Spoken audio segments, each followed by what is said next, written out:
You get a new GoPro? Hello! Hello! Welcome! Is that for secondary shots? Close-ups? No. Okay.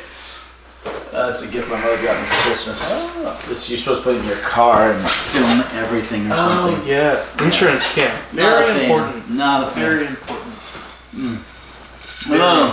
Hello and welcome to the third episode of Heroes and Villains. Heroes and Villains for Drunk Doctor Who. We have Drunk Doctor Who podcast. Today you are joined by a very rare, sober me and a somewhat tipsy Hatter.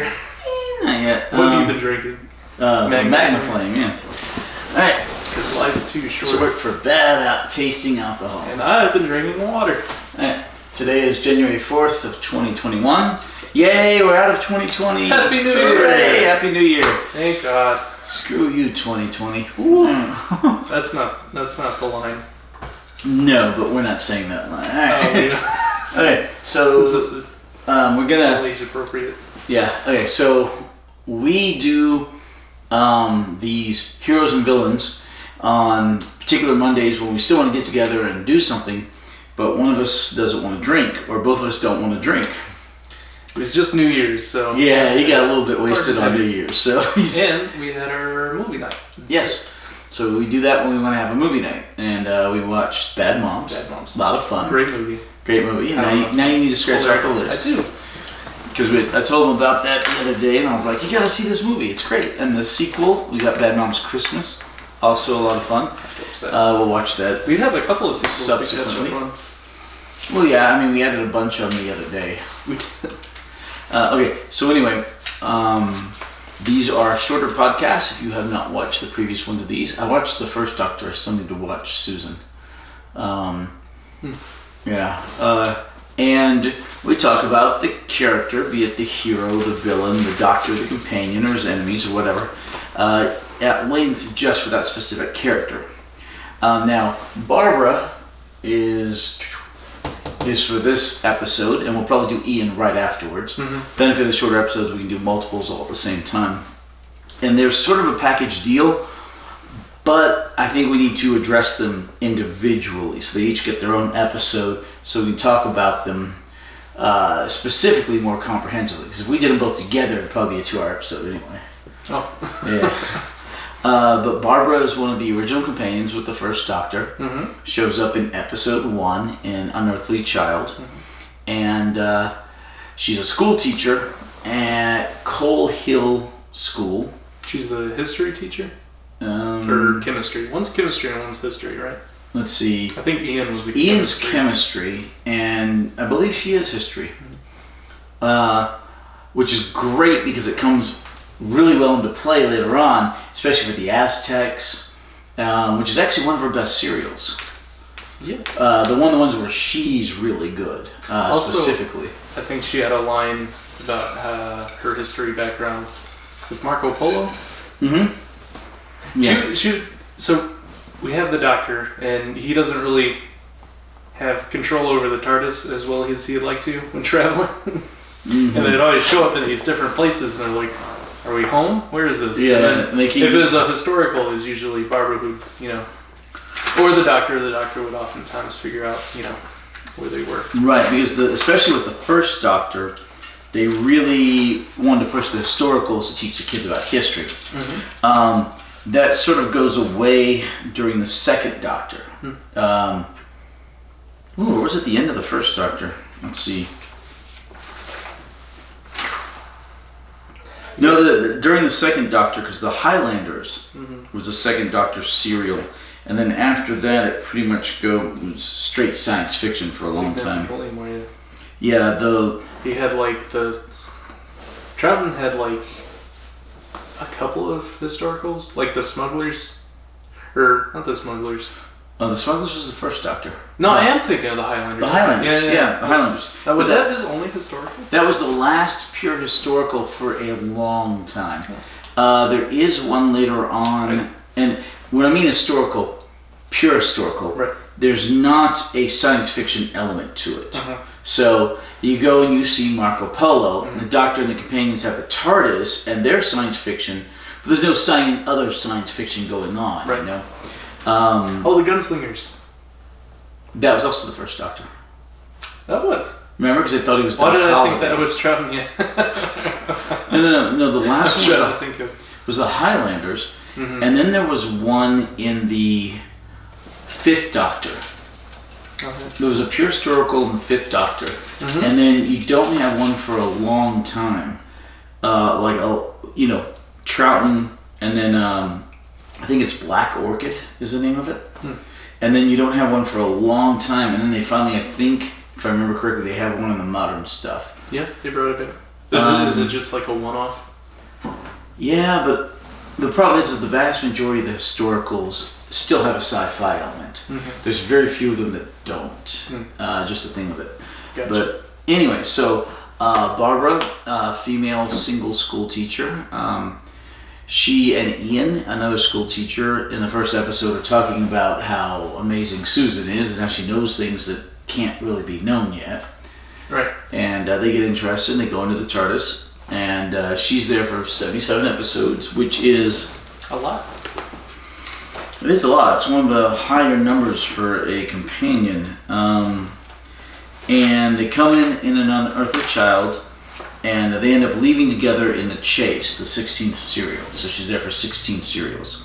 She narrowly misses, Dalek's master plan, and a lot of the other big ones like that. Which is good.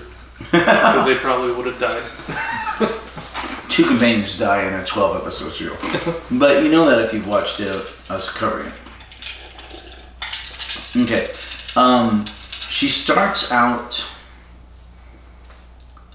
fairly well fleshed out. Mm-hmm. Unlike some of the modern companions who come in and they're nothing until they get fleshed out, right? Until they develop.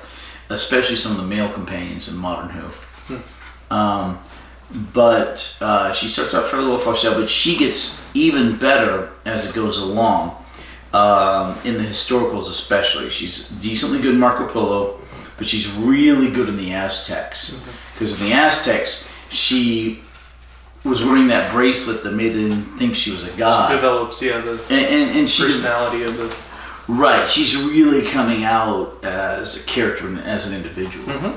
Not just part of the team. And it's really historical interesting. background. Right. Let's see. And she was in the Crusade, and that one was good. And the Romans. Well, more historicals, and that one was good. Let's see.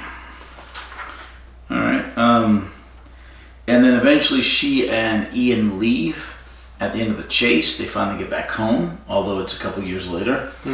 And according to the modern stuff, they got married. Because the high school is the school is named after them, Yeah. or it's got a plaque to them and whatnot. Which, I mean, that just makes sense. How could you go through all that and not fall in love? But back then there was no really affection shown between the Doctor and the companions, except for an avuncular grandfatherly love to his granddaughter. But it's not like the modern day where you've got doctors practically falling in love with the companions. Let's see.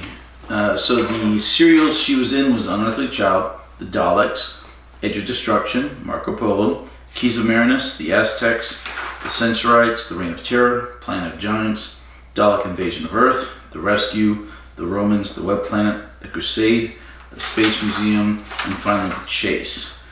She and Ian outlasted Susan, who left earlier. Not that much ago. Well, Susan was there until the Dalek Invasion of Earth, which was the 10th serial. Ian and Barbara lasted another 6 serials after that. Okay, I guess that was longer than I thought. Yeah.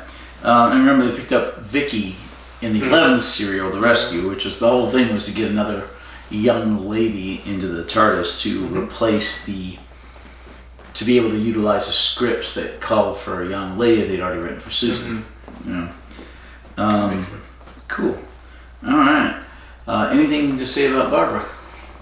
So, you wanted to separate Barbara and Ian because there's, like, what is They're it? individuals, Yeah, although they're are a great couple too. They never show them romantically in it, but they always act together pretty much, and are more or less of the same mindset throughout the whole thing. Mhm. Because So, they're the two humans. right. They showed up at the same time. They left at the same time. There's also like a lot of companions. There are 3 companions, including Barbara, Ian, and And Susan / later Vicky. yeah. Usually, there aren't usually that many companions. In the old stuff, They really cut down in the old stuff, there was quite commonly 3 companions, and occasionally 4, but occasionally also 1 or 2. Like for 1 serial or 2 serials, it gets down to just the first Doctor and Stephen. We got rid of Dodo, and this is during the Massacre of St. Bartholomew's Eve. You just have the Doctor and Stephen, and that happens occasionally. And very occasionally, you'll have the second Doctor, remember, and Jamie McCrimmon. Just like for 1 serial, and then they pick up another female. It's not like the modern stuff where you have the Doctor and a single companion for maybe a season, with other companions maybe coming in and out occasionally. I feel like there's a rolling trend where the Doctor often ends up with like younger, bright-eyed companions, but Barbara's very much one of the adult companions, rational and grown up and intelligent, more along the lines of like the Brigadier. But correct. Yeah. Especially love the Brigadier. when like girls are involved, most female companions are like the younger, innocent, smaller, getting into trouble, bright-eyed, like naive. Yeah, but not Barbara. She's more like a Sarah Kingdom kind of. Correct. Well, not quite as militaristic. Not yeah, the same thing, but along the maturity lines, Correct.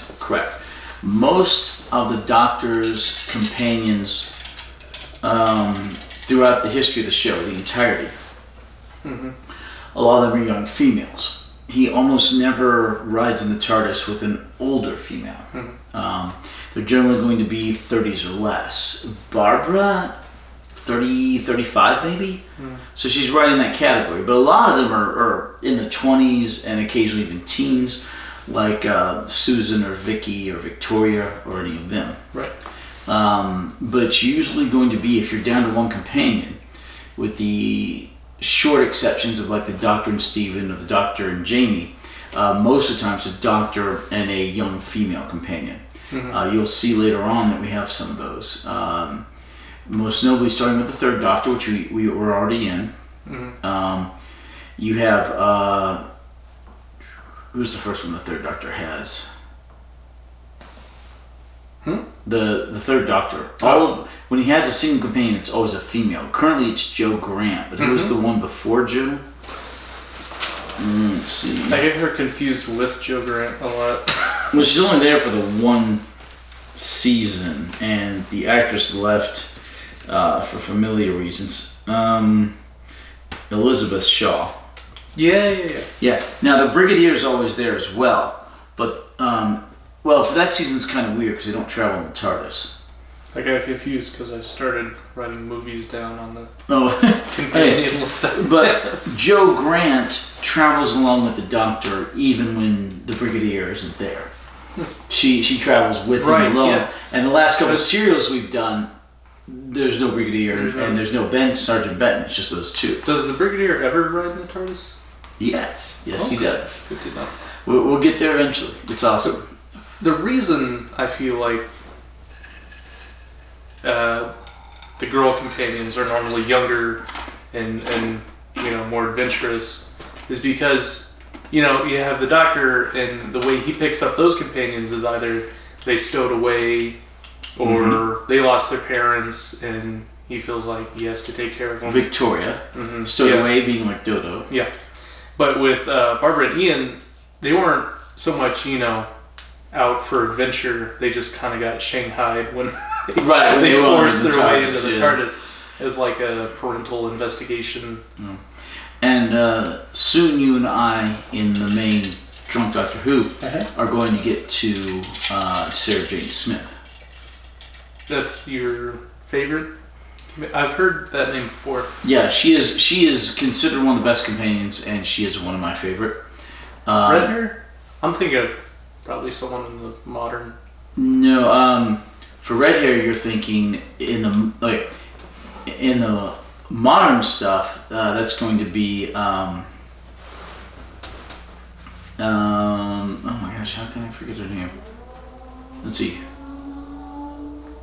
I got this right here. You got some race cars. I've been drinking. All right. See, I don't have that excuse. I feel like this is a bad. Most of the time I show up on camera, I have been drinking. Donna. Yep. Donna Noble. What's the really unpopular one that no one liked? Whitaker. There's like a Mary Sue companion. Clara. Yeah, like the love interest. I've heard about that. Clara. Don't like Clara. We'll get there eventually. Yeah, she's just a goddess, and Moffat worshipped her, and he kind of warped the show around her, and it's just horrible. Anyway, so but yeah, so usually when it's just one companion, it's a doctor and a young female. Partly because the doctor is generally older, although not always. Sometimes he's not that much older than his companion, such as the 5th Doctor, right there with the celery. Yeah. Davison, he's not that old. He was like 27 or 28 when he took the role, something like that. And it kind of makes you think. It kind of makes you wonder what you're doing with your life. It's like, I could be an actor, but I couldn't be an actor. It just sounds like a really fun thing to do. True, but in a couple of years, he and Perry riding the TARDIS together, just the two of them, for a while. Perry Gilliam, and she is very much early to mid-20s. So they're close to the same age. He's a little bit older. Is there some romance there? No. Despite the fact that we first see Perry in a bikini. But no. That particular doctor was so young, he was not allowed to put his arms around the female companions. Because they didn't want in the old show any sort of question about any of that. So, and Perry was really pretty and really vivacious.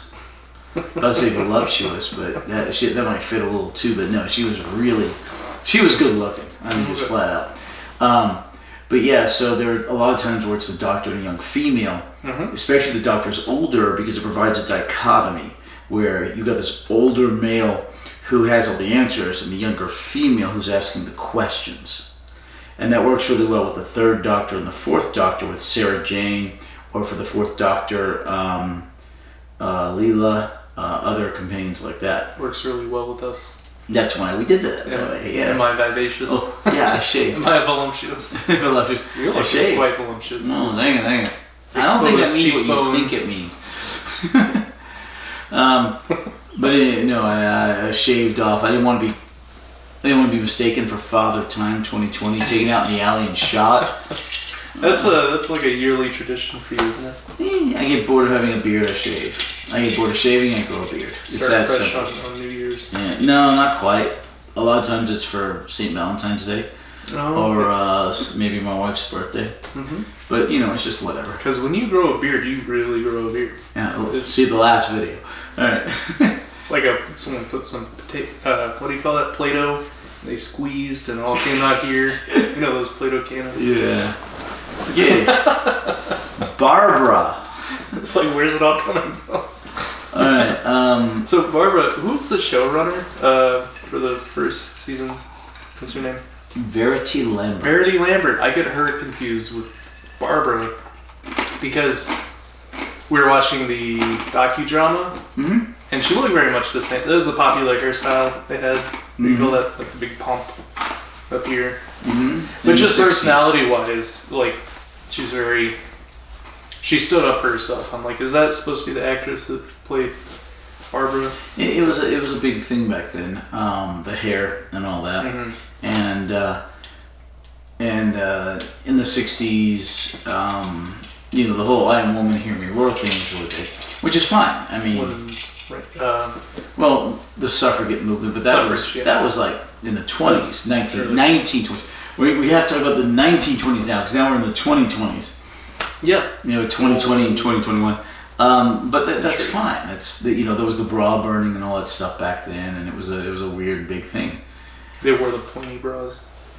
A little more the 50s, but yeah, early 60s it was still there. The ones that looked like missile silos, Mm-hmm. Was that movie we watched with Ewan McGregor, and he's the investigative reporter? I'm not talking Moulin Rouge. No. Which one? He's doing the investigative reporting on I forget the whole plot. It's like a rom-com. The book writer. She wrote the book. Okay. Down with Love. Down with Love. Yeah. Wonderful movie. Was that movie. in the 50s? Did that take place in the 50s? It takes place in the 60s. 60s. Okay. It's very much that vibe. Love that movie though. One of my favorite movies. It's a good one. The wordplay in that movie is fantastic. Mm-hmm. The editing is fantastic. The cinematography is fantastic, and the acting is fantastic. And there's so much chemistry between Ian McGregor and Renee Zellweger. It's just a great movie. Yeah. Any other questions about Barbara? I'm just reminiscing about this time period that's portrayed in film, and I wasn't around for. Yeah, and through most of the historicals, like the Reign of Terror, and the Reign of Terror was after Barbara. No. Since right now, It's a little hard to keep Rescue. up No. She was there for that. But for a lot of them, she's very, very much acting as part of the team and doing very specifically team stuff. It's like I said, the Aztecs is so specific for her when they think she's the goddess, and she tries to bring modern sensibilities to the Aztecs, so they're not killing and stuff. Sacrificing. Right, the doctor's like, this is a bad idea, but she does it anyway. But everyone has to learn. Everyone has to make mistakes. Everyone has to grow. And she does a good bit of that in there. And we see that the softer side of the doctor when he's getting engaged to that Aztec lady. Yeah. Oh my gosh. Swooning over each other. Mm-hmm. Taking their long walks in the garden. Yep. For people their age, this is their retirement. And I mean, he's in his 50s, but I mean, the Aztecs didn't have a long lifespan. Yeah, that's true. Alright. Okay. Any other comments or questions about Barbara, or should we swap it off and go to Ian? I think I'm good. I think you did a lot more thinking about this than I did. Well, not particularly. I mean, I'm just going off my head because I didn't know we were going to be doing this today until earlier today, and then I was running errands. Yeah, because I should have suspected it after you getting nice and wasted on New Year's, but I didn't think about it. But anyway, I was thinking about drinking alcohol, and I'm like, I don't know if I. If your body is telling you not to drink alcohol, don't drink alcohol. This is a good move. All right. Anyway, kids, don't drink too much. What does they always say? Drink responsibly. Drink responsibly. Don't mix too many alcohols. Oh gosh. Yeah, Nate gave you that really. Well, my problem was I started off with beer, which you're not supposed to do. Beer before liquor, you'll get sicker. Never get sicker. Liquor before beer, you're in the clear. Beer before wine, or liquor before wine, you'll be fine. Wine before liquor, you'll get sicker. So start with liquor always. Yeah, and then move to beer later on. So you can drink more volume, but less. Problem. I don't know what I was thinking. Yeah, you were. But we had a good time for New Year's. We hope you did too, and we hope you had a great Christmas. Merry Christmas. Yeah, Merry Christmas. I had a great time. You too. Yeah. Cool. It was a lot more cozy this year. We didn't have the whole family, just like the immediate family. I still went to my grandmother's. Yeah. She's 95, but I have to go there every year. I've missed like 3 Christmases there my entire life. Oh wow. Yeah. Oh, we got good attendance. Yeah, we got a 25th subscriber. Hey, welcome. Woo, 25, quarter of 100. Quarters. Yay.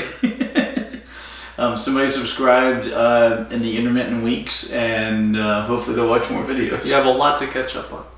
A good bit, yeah. All right, we're going to turn it off. We're going to go to Ian and talk about him. Enjoy, and we'll see you in the next video. We'll see you next episode. Yay! Joining us. Comment. Your comment, favorite episode of Barbara? Favorite comment, cereal? subscribe. Although if you're already here, you're probably already subscribed. Talk to us in the comments. Yeah, Your favorite Barbara moment. that's true. Favorite Barbara moment. Let us know.